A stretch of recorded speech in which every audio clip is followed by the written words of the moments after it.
that needs to be treated with this seriousness it deserves. So yesterday, I'm sure you heard the PS from the Ministry of Education once again announcing that the ministry will release funds to schools next week. We have lost count of the numerous times such promises have been made since the Kenya Kwanza regime took over. This is turning out to be a game of lies, managing the public on the one hand, while setting up school heads for failure, which the ministry has now perfected. No plausible reason has been given as to why funds that should have been disbursed earlier in the term are only being disbursed towards the end of the term, if at all they'll be disbursed. It is for this reason that we take the position that the Ministry of Education is setting up school heads and managers for ridicule, failure, and blame.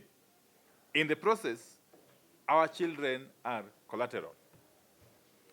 Whenever the Ministry of Education has come under pressure over disbursement of funds to schools, they do what they did yesterday. That is, they assemble the media, put together some figures, and announce that the money will be released the following week. Most times, it never gets done. And when it is done, it is never sufficient. It's a vicious cycle, really. Even if it were to be actualized, what the ministry announced yesterday would still amount to a mere 25% of money which is due to schools. Unfortunately, these funds are coming too late. Whenever the ministry announces the funds or the release of the funds, suppliers flood schools, students make demands, and PTAs assume all is well, regardless of how small the amount released is or whether it actually ever gets released. The Ministry of Education is running the critical sector by setting up principals, school heads, and managers for failure, and then lying to learners and parents. This must stop. We are here to call out the government on the lies that have now crippled schools and exposed otherwise innocent principals, head teachers, and school managers to the wrath of parents and learners who buy into government lies that funds have been released to schools and other learning institutions. The casualty is none other than the millions of Kenyan learners who are staring at bleak future. To say that schools are struggling because of acute financial problems is a serious understatement. Currently, the Kenya Kwanza administration owes close to Kenya shillings 52.8 billion in free-day secondary school fund, dating back to the year 2021.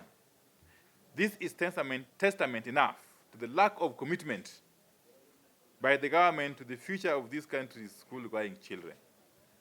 Funds are yet to be remitted to schools for Form 1 students in secondary schools, whose first term is set to come to an end in a matter of weeks, in fact 2 weeks, from what I gather. Equally, there is neither any commitment nor indication from the government that when schools reopen for second term, the monies will have been disbursed. It is nothing short of a miracle, really, that the schools are open and running. However, the miracle is short-lived, since school administrators are running out of tricks to convince suppliers to keep supplying food items and learning materials to their schools. Feeding the students is an uphill task for the school administrators, and for some schools, it is just a matter of time before there is student unrest due to hunger. We had the PS lament that this capitation money is not meant for feeding children or pupils. Well, he must be made to understand that there's a ripple effect.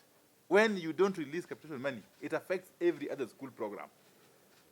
okay, directly or indirectly. In a bid to make ends meet, some schools have resorted to either increasing boarding fees, food rationing, or changing the students' menu altogether to make ends meet.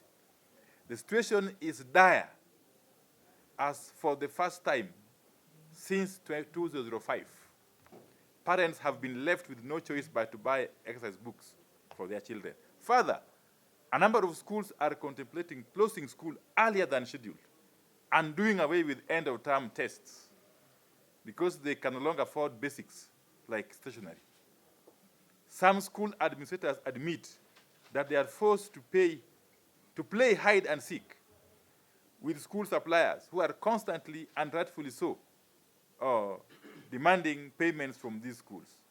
In other cases, schools have resorted to slashing budget for extracurricular activities. It is as pathetic as it is chaotic. The present state of affairs in our schools is a great shame to this nation. The net effect of all current ongoings is that schools will resort to provision of compromised basic education, which will have incalculable ramifications on the standards of education in Kenya and the future of Kenyan children. In fact, the impact of this unfortunate turn of events is already being felt across the country in the form of mass failures. In last year's KCSE, for instance, over 49,000 candidates scored grade E. As you know, grade E is normally scored between marks of 0 to 5. This trend of increasing failure rates in high school has persisted for the last 3 years, with 2023 being the worst performed KCSE examination in the recent past.